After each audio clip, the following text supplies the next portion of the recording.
Let's see the analysis of Eternal Limited.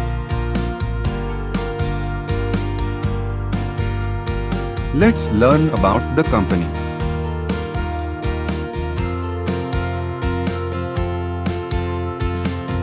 See company overview and pros and cons.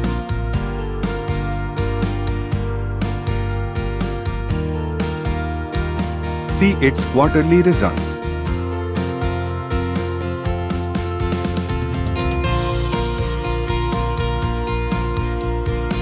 See company profit and loss.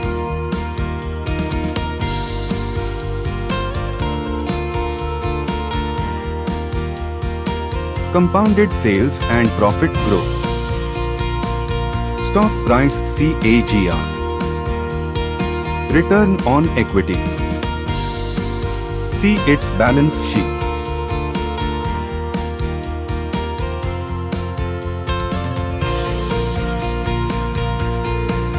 See shareholding pattern.